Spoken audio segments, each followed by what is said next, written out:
let's pick Charlotte Asheville. That's going to open up our query editor. Guess what sheet it is? It's rough. Okay.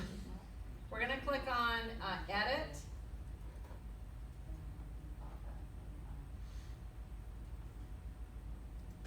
All right.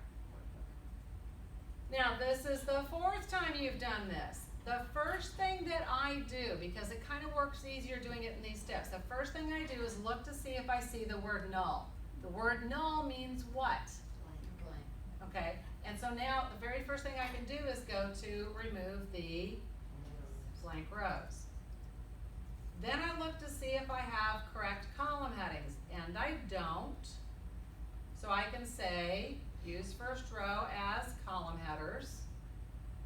Are you all okay with this? Actually, put the title up there. We don't want that. Yeah, we have to get rid of one row. Yeah. If I scroll to the right, I have two columns that do not make me happy. What can I do? Delete them. Absolutely. So we can remove any columns that are extraneous. Now we're removing blank columns. You might pull in a really wide data set that has like 50 fields and you really only want to look at 10 of them. You can eliminate all of the ones you don't need to have included in your analytics for whatever reason. How are we doing, Danny? Good. Excellent. All right. Do we have a name for this query? Charlotte Asheville. Do we have it? No, it's called sheet 1, isn't it? Where do we see that? Over there. Properties. Right hand side. So I'm going to double click on sheet 1 and I'm going to call this Charlotte Asheville sales data. Now this could be student data, sales data, inventory data, it doesn't matter. It's data.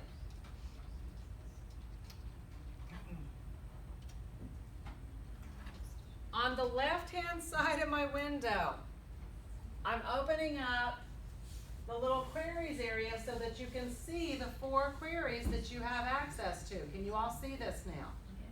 Every time you've pulled in another sheet, it shows up in here on the left. So you can go back and forth between them over here by doing what? Clicking on them? Can you click on them? Yes. Yes. Okay. Pulls up all your different queries. You can play with them all at the same time. So I can click on Raleigh and it switches me over to the Raleigh information. Here's the Greensboro stuff. Here's Winston-Salem. Now I notice in Charlotte Asheville, I don't have prod pound, I have product pound. Do I need to change that? Yes. I do. So I'm going to double click on it, use my editing tools and change it so that it matches the other column headings. Extraneous color column. Oh, okay, so that's very good. Libba noticed we have a weird new column. She didn't call it weird, I did. All right. We don't need color. Color's fine, but none of the other data sets had color, so what should we probably do with color? Remove it. Oops. All right. And then do we have, oh my goodness, wait a minute. This whole table looks very different to me. We used to have the retail cost and the units and then the name of the city, right? This is weird. Why does it look weird? Because it's a combined database from different places in one. Yeah. So this isn't going to work with the other data the way that it is. It's not. So we're going to do something a little bit special here. What I'd love to have you do is I'd love to have you select both the Charlotte and the Asheville units.